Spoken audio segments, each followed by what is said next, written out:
Si tinda ma? Si Vanilo ba? Vanilo. Wala ko may anak ni Lulok niya. Si Lulok.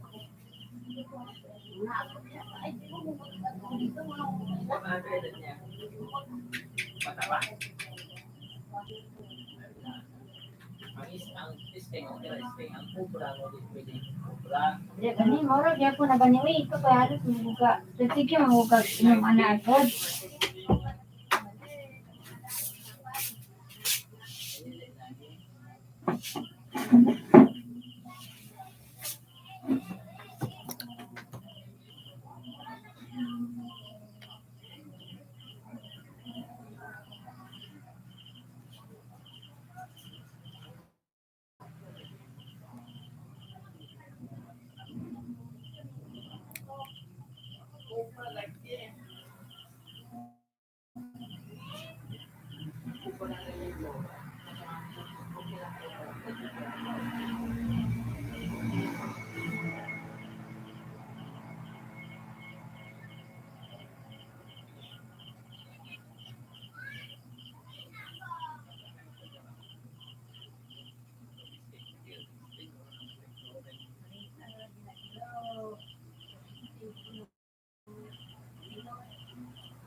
getting ready to leave here soon. So I was just wondering if you got in the mail yet.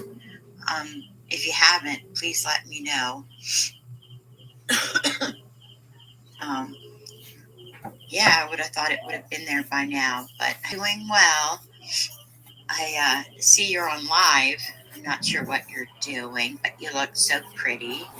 And I see that you're keeping busy. You were working in a building. That's pretty impressive. So I hope you and your son and your family are doing well. And I just wanted to say I love you. I'll check back later to see if you sent me a message. All right, bye.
So let's start off by talking about food.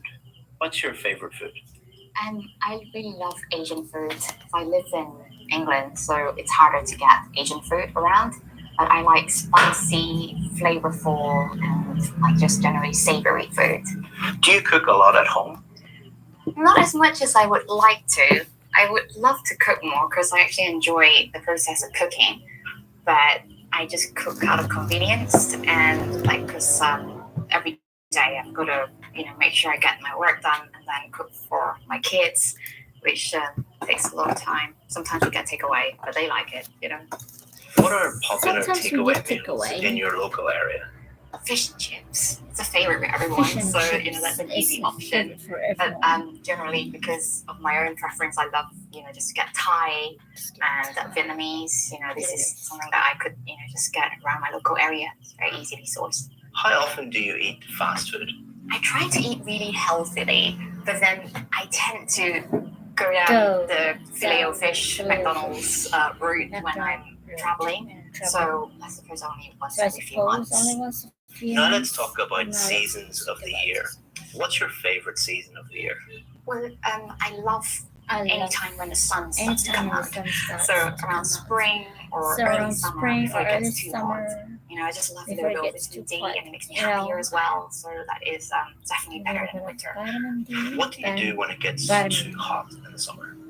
Hide. I tend to Hide. also go I into tend many to also- buildings with air conditioning, and I have the fan on every night when it's Have really a fan hot. on every night when So it's really when hot. it gets really So hot in the summer, I really need a lot of like fans and kind of just anything I can hold in and go out as well.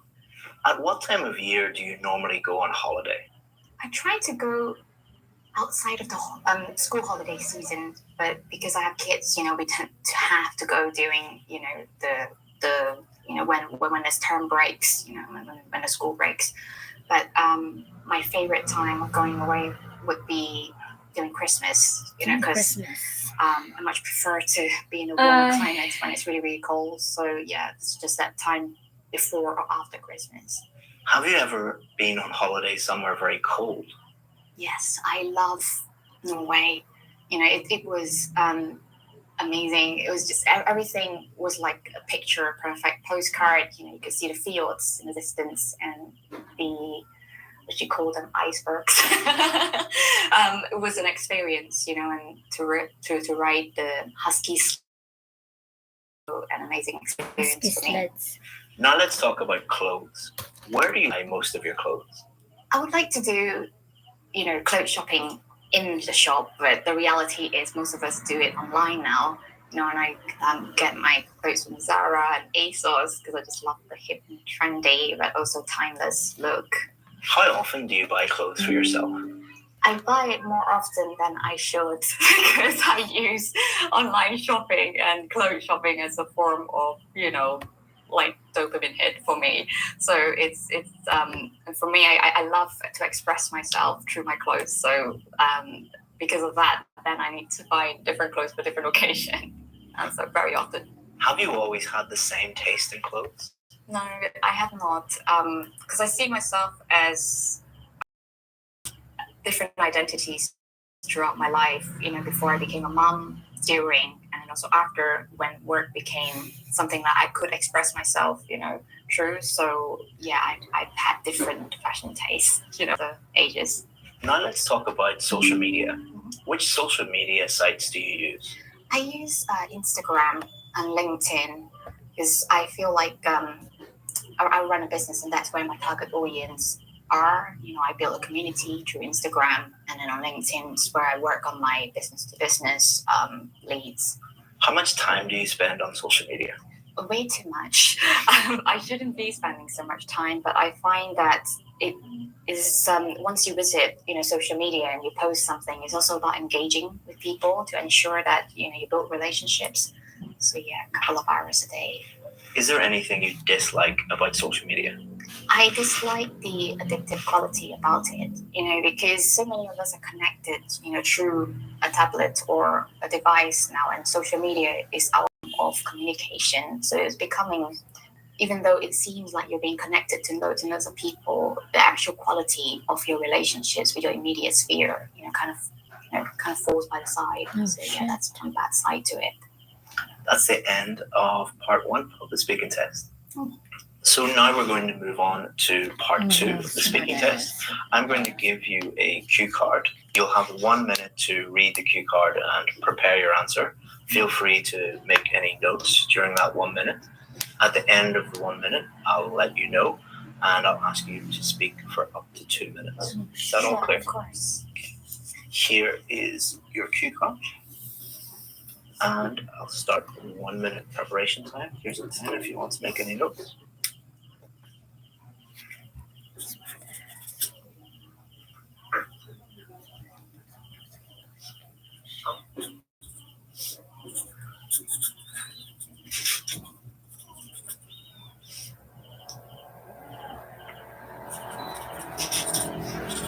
So please speak for up to 2 minutes on this topic, please.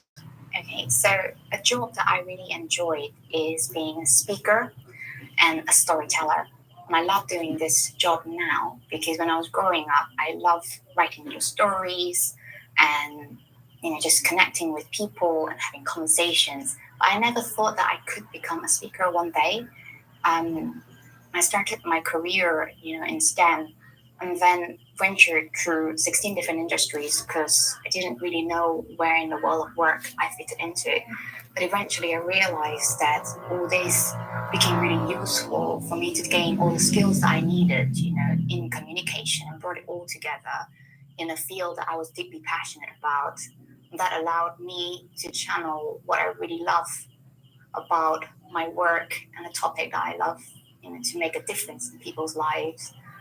Being a speaker is the perfect place to do this because you could influence people's thoughts and inspire positivity in people's lives, which is something that you could do in other places, but the impact is so much more immediate, and you are affecting people in such a big way and affecting a bigger audience as well whilst you're doing it.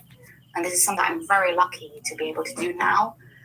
And I don't take it for granted and know that the journey for me to get here has been really long. But I'm deeply grateful for being given this opportunity. And why I like it also is that to be able to connect with people in a topic that is so personal about mental health and well-being, where in some way or other, we're all struggling in life. But Thank you very much. That's the end of the 2 minutes. Thank you. Could have gone on.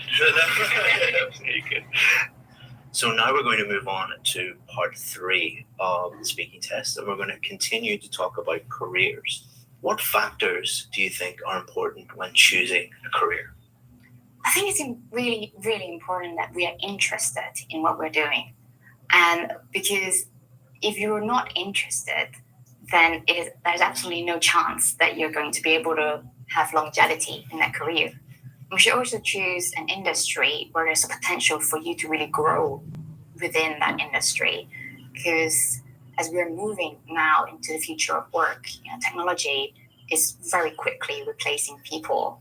Especially with artificial intelligence, it's threatening a lot of jobs like writing and recruiting and connecting, with people. So we need to look at how, the industry that you're going into has got the potential to go beyond that, technological capacity. What can you bring as a human, that no technology or anyone could replace you, if you were to go into it.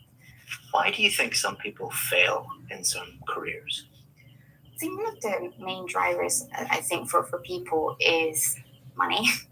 And when you do anything solely because of money, then it will never work. And the reason people fail, I think, the biggest reason is because they have failed to align their identity with their work. Because we spend a third of our lives, in work. So a very big proportion of it, needs to feel fulfilled, and it can only be fulfilled if you understand, what you like authentically inside, and then go into a career. But then the reality is that most people then, jump in and figure it out, explore, and then we'll work it out, in hindsight. I guess that's what life's about. Now let's talk about working from home. In the future, do you think most people will work from home? I think it definitely seems that way anyway. After the pandemic, hybrid working is becoming more common, and a lot of organizations are offering fully remote working now, which a lot of people like. But there are also people who like human interactions, like connections, people who live by themselves or, just need some accountability. So being among people could be a good thing. But I think if technology were to replace, a lot of the work, then people would actually eventually do more remote work. And finally, what are the disadvantages of working from home? Well, I guess it's the disconnection, from people, but also not getting accountability for your work. Because I think working from home requires us to have a sense of agency, and a level of organization, which some people might not have. So we're dealing with different personalities here, and I think if we were to ask people what they prefer, then there's a better chance, for either remote or not remote work to work. That's the end of the speaking test. Well done. Right. I hope you enjoyed that Band 9 performance. What you should do now is one of these videos. If you want to compare Band 9 with a Band 8 performance, click on this video.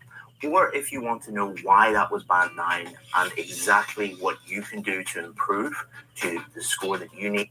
We're going to start off by talking about art and photography. Do you like art? That's interesting. Depends on what. I like cinema, for instance, movies, music, but I don't know too much about paintings or modern art. I'm not too familiar with, so it depends on what kind of art. Do you like to take photographs? Yes. I wouldn't say the photographs are good, but I do enjoy taking pictures, yeah. Do you prefer to take photos of yourself or other things? Of other things. It's kind of hard to take pictures of yourself unless it's a selfie, and that's limited. So pictures of other things mostly. Now let's talk about animals. Do you like animals? I like animals. I love animals. Land animals. Land animals, friendly, so to speak. Not insects. Not insects and not anything from the ocean. What is your favorite animal? What is your favorite animal? Probably a dog. Probably a dog. Dogs. For obvious reasons, you can keep them as pets. In terms of non-domesticated animals, probably jaguars. Do you have any animals in your home? Do you have any animals in your home as pets? Yes. I have two dogs. They're both from from the shelter, the animal shelter, the rescues.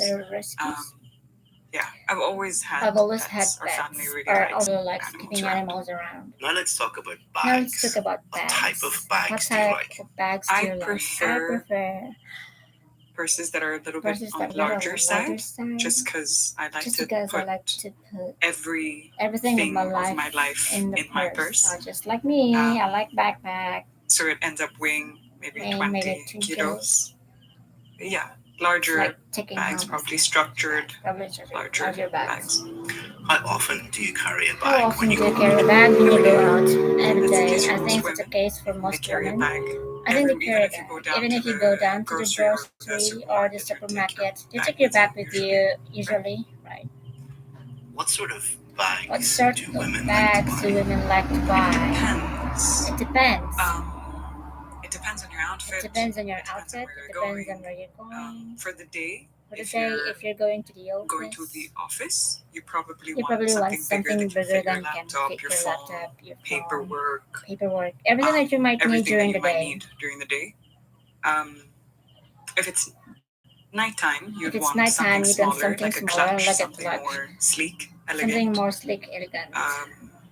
So it depends. If you're traveling, So you'd it want depends if you're a much traveling bigger alone, bag a that's much able bigger to bag fit that's able to fit, not just you, but or all not your just you, family's but all stuff your as well. family stuff So as well. everything, So women like everything all women kinds like of all kinds of bags. bags. That's why we have many of them. That's why we have Now so let's many. talk about Now let's talk birthdays. about birthdays. What did you usually What did you do usually on do your on your birthday when you were birthday? We had a uniform. We had a Everybody wore a uniform. uniform to Everybody school. wore a So uniform to school. when it was your birthday, When it was your it was the one day birthday, of it the was the year one day of that the you were year allowed that to you wear were whatever allowed you to wear wanted. whatever you wanted. So it was a big deal. So it was I mean, a at big least I would pick out my outfit I mean, like because I 2 would months in pick out advance. my outfit. It would be like a little dress, Had like a a princessy princess frock, matching shoes, matching accessories for your hair.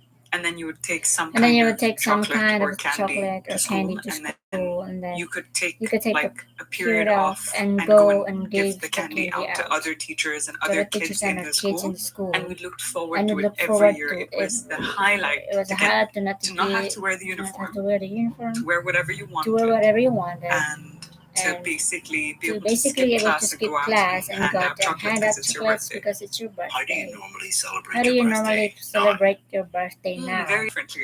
Everyone's allowed to wear whatever they want now, so it's kind of So it's not kind of doesn't have the same it doesn't charm. have the same charm. It depends. It I like to do a depends. I little like to do a dinner little dinner with my friends. my friends, something low key. I'm not a very Hello, big cute sister. party person. Hi, where are So you dinner is from? usually good, followed by probably like a games night or a movie night at home or at the cinema. Something low key, Do you think it's important to give someone a card on their birthday? like a handwritten, like a birthday card. I think so. Do you think yes, it's important to give because someone a card on their I'm quite birthday? sentimental and emotional, Oh, so I wait, prefer Shirley's more message. emotional, sentimental gifts. So I think if someone takes the time to write something by hand for you, I think that, I mean, I hold on to stuff like that. So I think it's a very nice, thoughtful present to give someone on their birthday.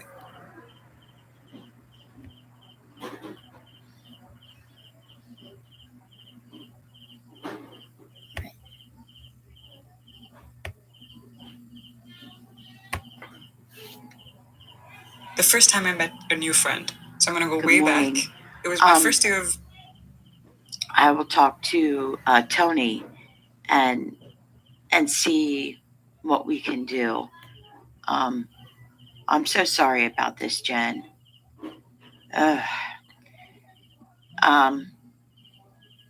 Yeah. Okay, I just woke up. I got to get my coffee, but I will see what we can do. Okay, sweetheart? And I'll let you know. All right, honey. Bye.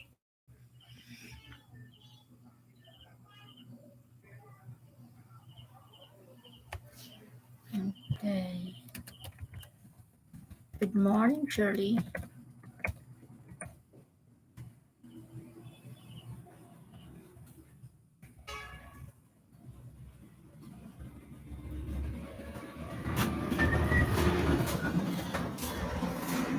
Live ko sa YouTube na ka.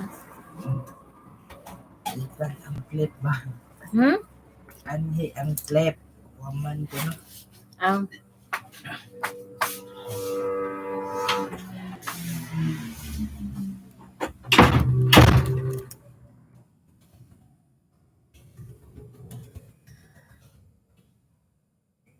I hope you have a good day. I hope you have a good day. A great day.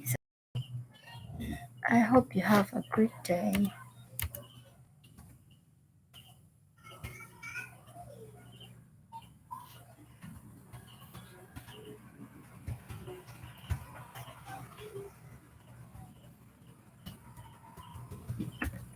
Love, lots. For me.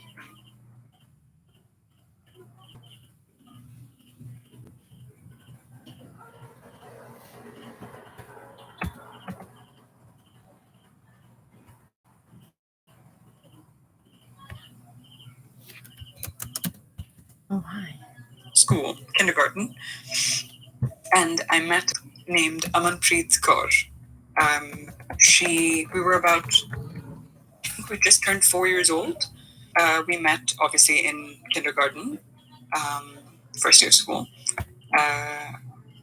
What I liked about her when I first saw her, I mean, we were sitting together with the teacher made us sit next to each other, and she had this long hair, and it was like sectioned into two parts, and it was just braided all the way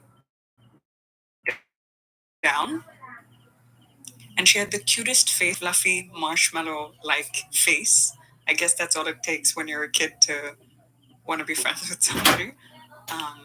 And then I tried to. So there's like this little thing that kids do where they put their thumb out to show other kids that they want to be your friend.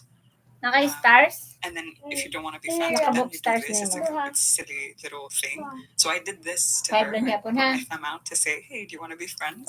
No, what's nasa mong And she head? was What's like, that yes. on your And I head? was heartbroken. I was like, how can she not want to be my friend? What? And then I saw her again the next day. Habol na The dyan?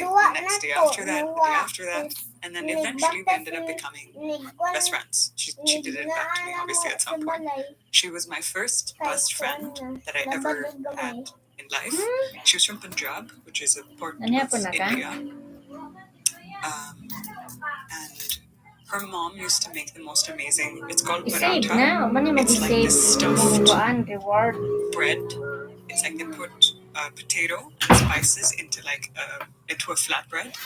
And my mom used to make something called sira, which is sweet semolina situation. That's the end of 2 minutes. Okay. We've been talking about a friend that you met, and we're going to now talk about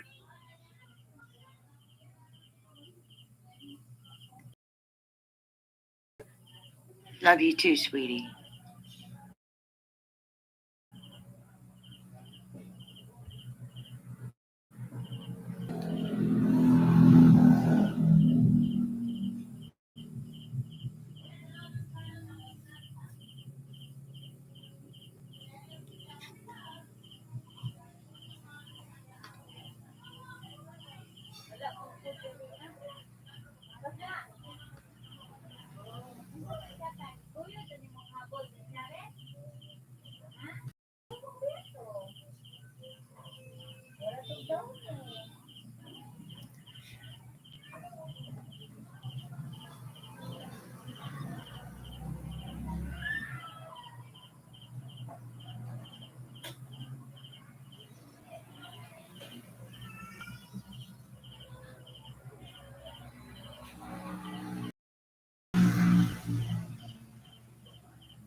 friends at school.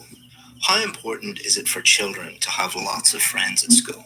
To thank you for watching this video, I want to give you a free course that has helped thousands of students improve their IELTS speaking score. What it's going to do is take you through every single part of the test and give you strategies for part 1, part 2, and part 3, and also allow you to practice at home for free and get feedback. To sign up for that for free, all you have to do is just click the link in the description. Thanks very much, and let's get back to the video. It depends, I would say. I would perhaps think that quality is more important than quantity. So I wouldn't say that the objective should be to make as many friends as you can or to be popular, as much as the objective should be to build meaningful friendships with people. That could be one person, that could be 5 people, that could be 10 people, situational, I would say. Yeah, so it's not so much how many friends you have as it's not as important to have a lot of friends as it might be to have people that you can trust, that you can kind of take with you in life for a longer term. Do you think it is wrong for parents to choose which friends their children have? Again, that's a tricky one.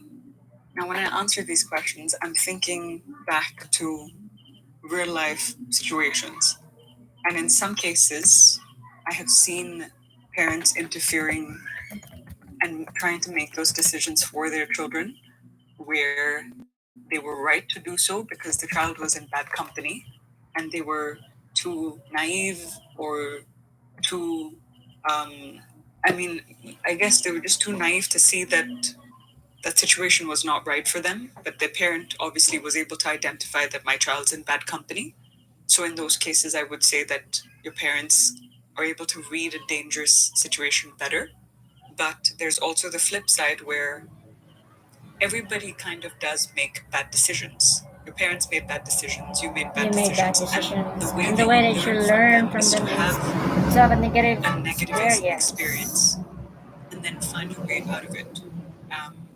So I would say that I I can can see see certain situations, whether it's bad relationships, bad friendships, bad friendship when when you're you're younger, younger, relationships when you're younger, friendships when you're younger. friendships when you're younger. Sometimes it's Sometimes necessary it's to necessary to have that have experience that so that you experience so know that you know firsthand how to deal with how that to deal with situation. that situation. And you may not be able to And you get may that not be able to get experience that if your experience parents if your always parents shield you always from shield you every from every single thing that can go wrong.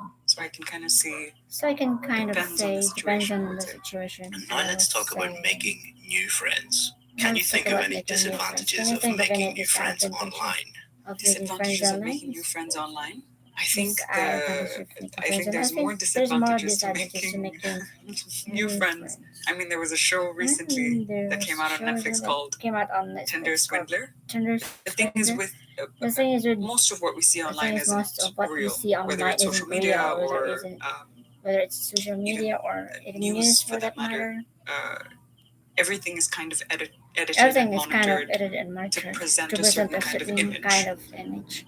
So if So if you meet somebody meet online somebody and you know nothing online about them, and you know nothing about them, they can really they can really present present any version of reality or a completely curated, sometimes sometimes dishonest dishonest form of their reality to you.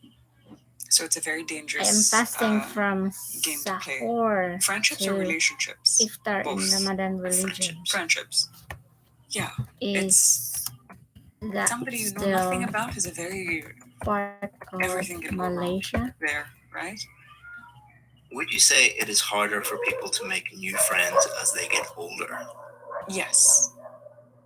I think it becomes harder for people to make friends as they get older. I think adults are perhaps a little bit more more structured. I mean, the older that you get, the more set you get in your ways, your routine, where you work, your family, your gym. Children, it becomes it's very easy for children to interact with other children. Like if you put two kids in a room in 3 seconds, they're talking to each other without any restrictions. They're talking about all of their family secrets and everything. You know, they're comfortable. But with adults, obviously, people tend to be more filtered when they interact with other adults. Also, I think if you've been friends from the time that you were a child with somebody, you've lived so many life events together that kind of bond is hard to build with someone that you meet in your mid-30s because you've just lost so much time that you're learning something. You're learning about them from scratch, where they went to school, about their family, about their relationships, about their siblings. So yeah, I think it's not impossible. You can make a lot of incredible friendships later in life, but it's probably harder to come by than if you were a kid in play school. So what I'm going to do now is give you feedback on each part, because each part is a little bit different. Give you some tips on how to perform as well or even better next time. And then there are 4 marking criteria: fluency and coherence, grammar, pronunciation, and vocabulary. And I will give you a band for each of those and tell you what band. The top is band 9. So let's see if you can get right at the top. To thank you for making it this far in the video, I want to give you 10% off our VIP course. The IELTS VIP course is the most successful IELTS course in the world. That is a fact because we have more band 7, 8, and 9 success stories than any other IELTS course in the entire world. We do that by simplifying the whole IELTS process, supporting you with some of the best IELTS teachers in the world, and being with you every step of the way until you get the score that you need. All you have to do is just look down in the description, just click that, and you can sign up. If you have any questions about the VIP course, always feel free to get in touch with us. We answer 100% of the questions that we get. Hope that you have become a VIP. Yes, if not, almost enjoy the rest of this 60% free video. from So part 1 is just normal everyday questions, and you answered those very, very naturally. Again, it was like talking to a friend or a colleague, and the length of your answers was also quite good. This is not a criticism, and it's just kind of who you are as a person. You're a very friendly, chatty person who wants the other person to interact. So you're often like girls like buying bags, right? That is fine in normal conversation. If you were to do the test for real, the examiner could be quite stone-faced. Yeah. They're doing their job.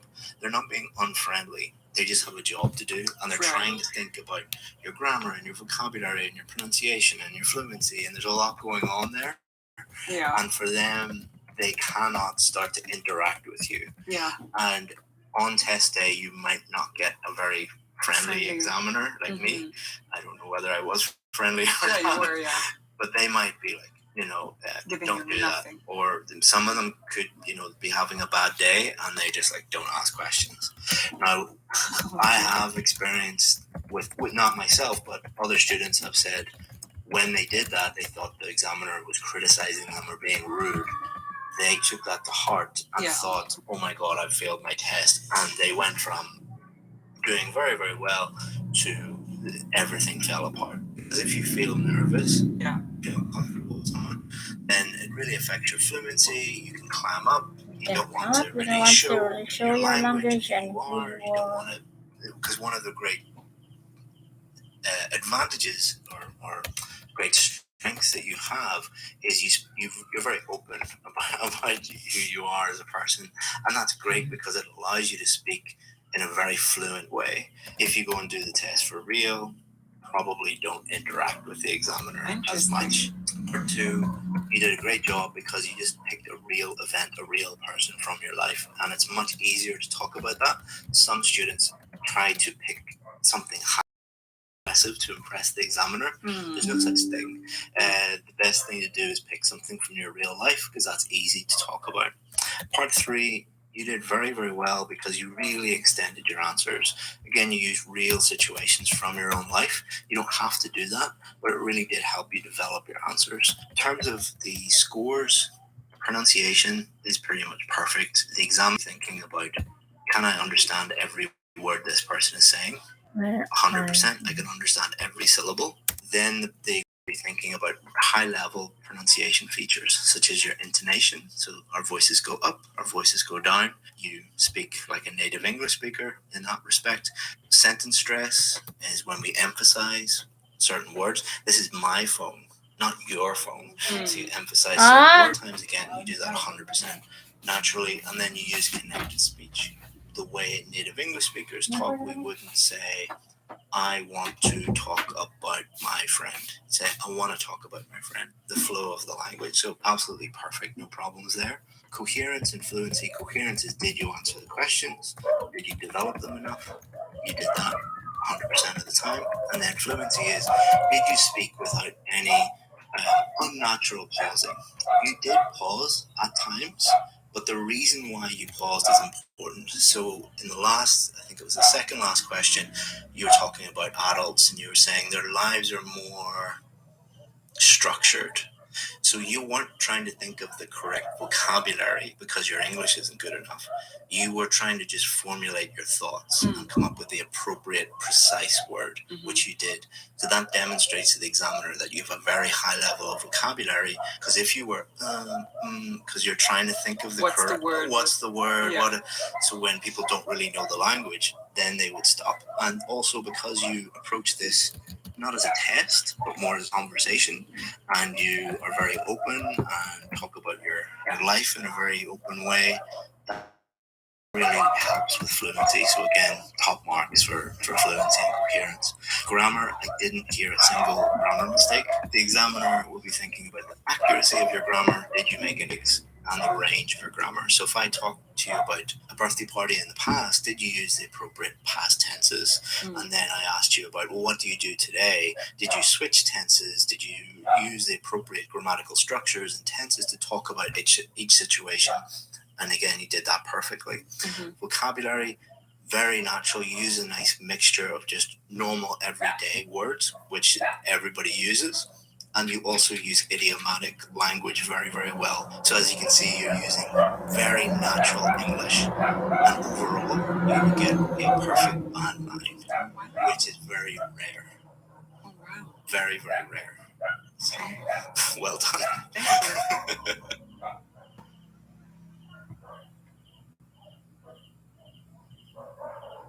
Most people think that the secret to IELTS speaking success is learning how to do a few things really well. But after helping thousands of students get about 9 in IELTS speaking, I can tell you the opposite. The real secret is Band 9 students avoid traps set for them by IELTS speaking examiners. And if you fall for them, you will fail. This video will show you what those traps are, how to spot them, and how to avoid them so that you can massively increase your score. And at the end of the video, I'm going to reveal the biggest IELTS speaking secret that's contained Jen, in one I of my found the favorite receipt. movies. I kept Understand? it from the post office that has the number on it to track it. So Tony is going to the VA, and after his appointment, he's going to stop at the post office. Okay, honey? So hopefully we can get this worked out. I'll say a prayer. All right. Love you. Bye.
the Secret has done more to help my students get a band 9 than anything else. And you can learn it instantly. The first trick they play is really ski, and it's the same trick my dad used to play when he worked here as a chef.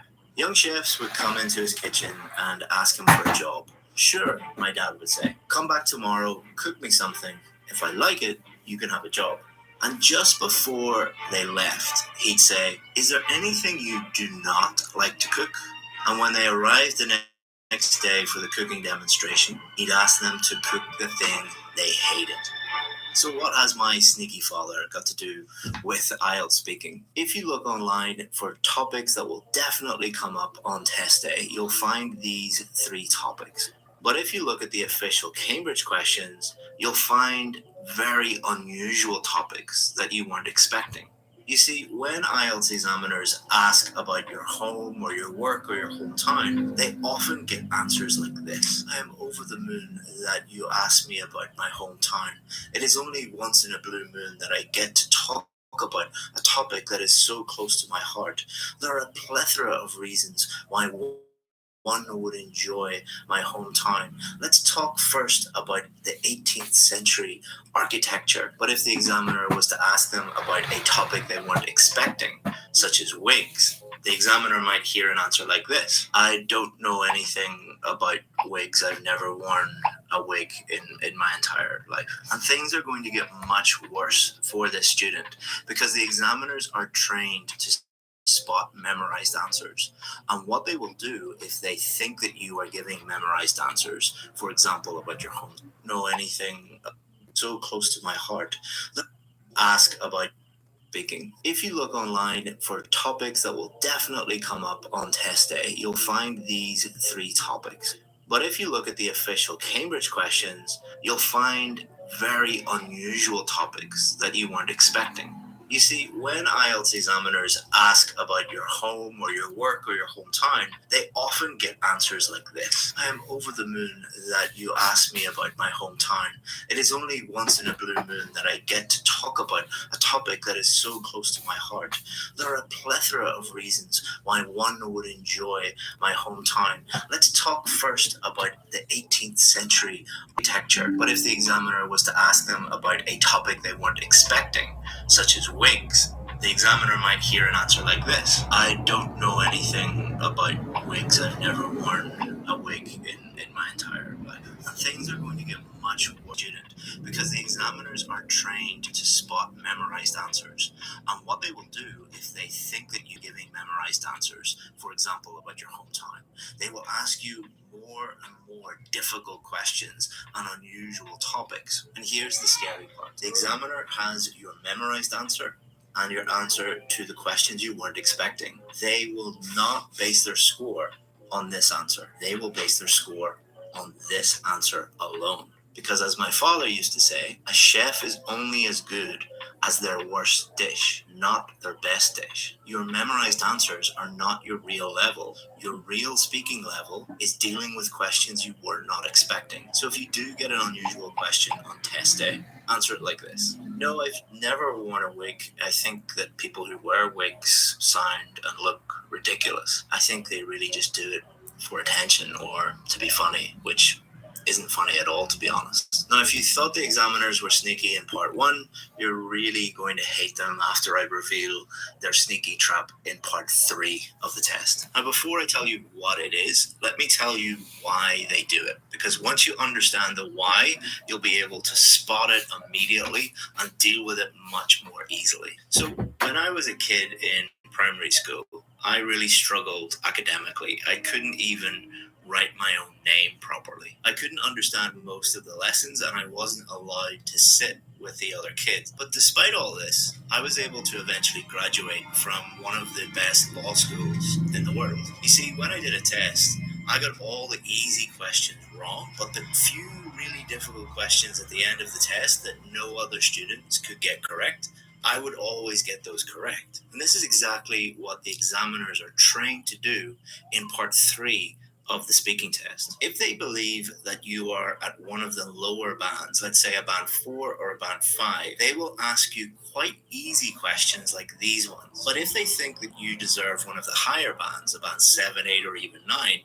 they will ask you more and more difficult questions. Notice how in the book here, the questions get more and more difficult. But the key here is how you react to these more difficult questions. These questions will come at the very end of the speaking test when you are stressed, you are tired, and you just want the test to end. And when the examiner asks these questions, often students will give answers like, yes, I don't know. The thing you have to remember with these questions is the examiner is testing you.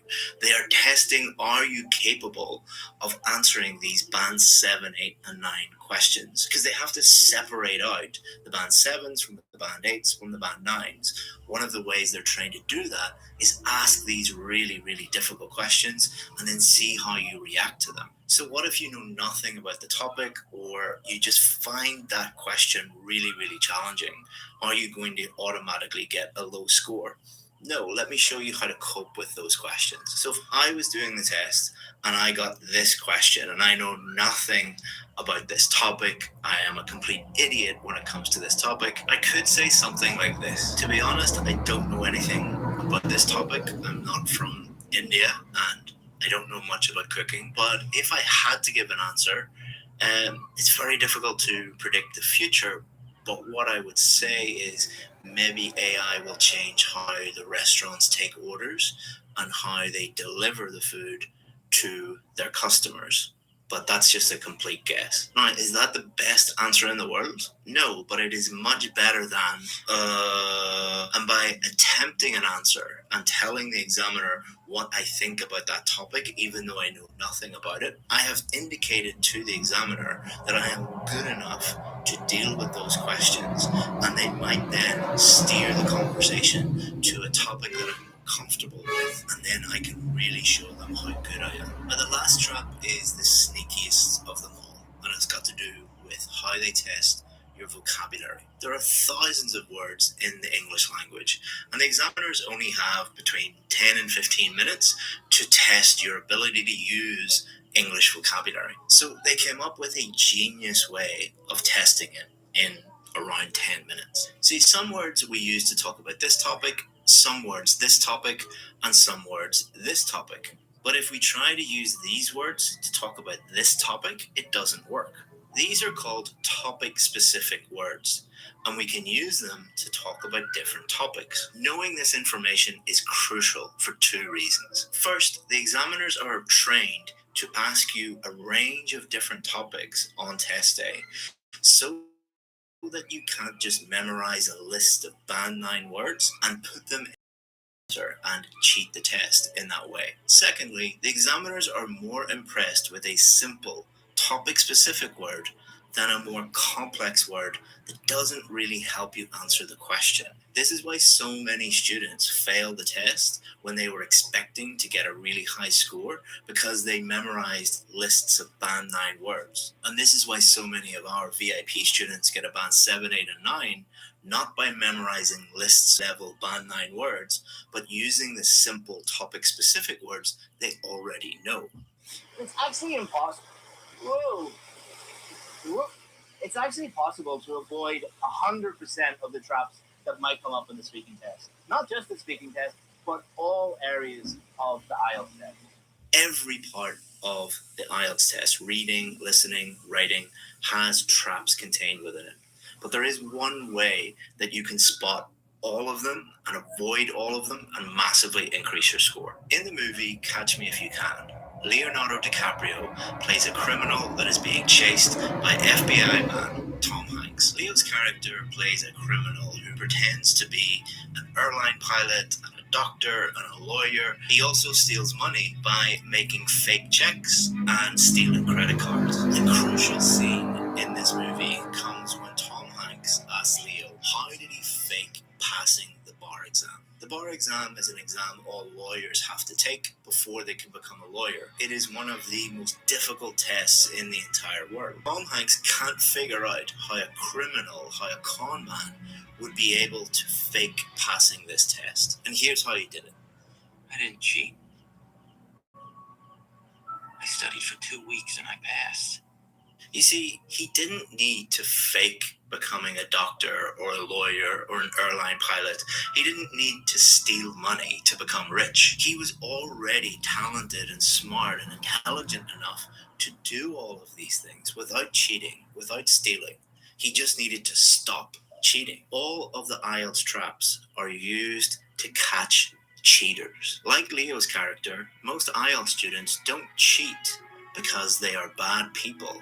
They cheat because they lack confidence, they are scared that they're going to fail, and then they get desperate and resort to listening to these tricks and cheats and hacks. And the most fascinating thing is this movie is a true story. He now actually works for the FBI, and credit card companies have paid him millions of dollars to help prevent future criminals taking advantage of the system. If you believe that you're good enough and you don't cheat, the examiner is going to give you your real score on test day, and you'll be rewarded with a new life in a new country, getting paid way more than you currently are. You are more than capable of doing that. You just have to show them. But many of you are probably still worried right now and you want some tips to help you improve your speaking score. Check out this video where we help Priyanka jump from a band 6 to a band 8 by just giving her 4 simple tips. It's really going to help you. Check that video out. Made it across, didn't die.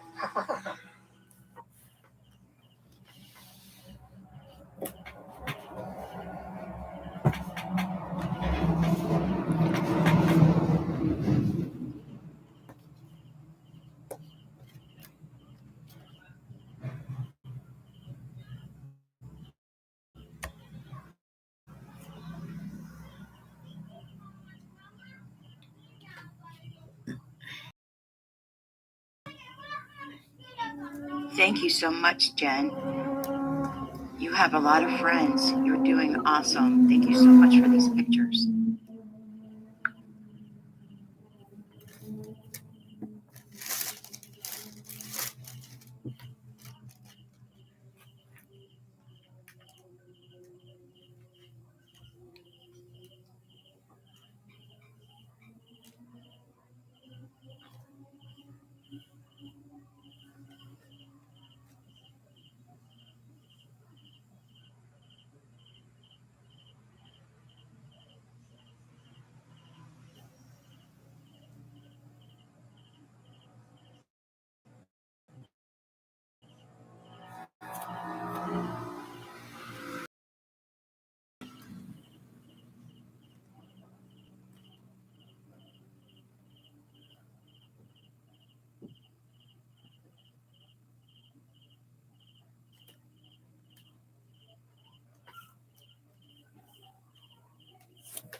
Day 2.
Part 2 of the IELTS speaking test for a long time has called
Marina, go live.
Keren rayo.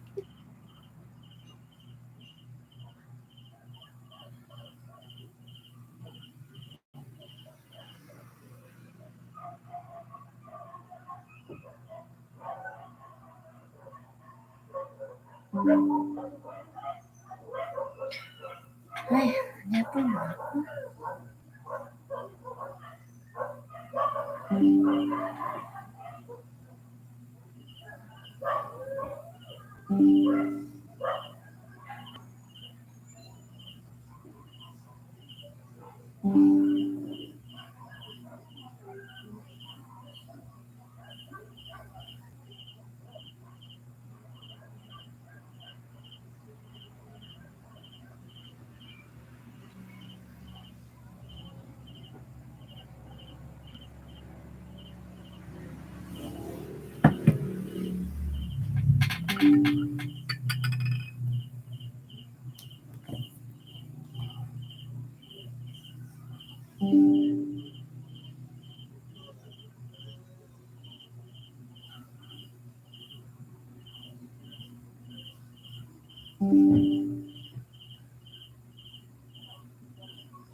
Part 2 of the IELTS speaking test for a long time has caused a huge number of problems for students, but it doesn't have to be that way.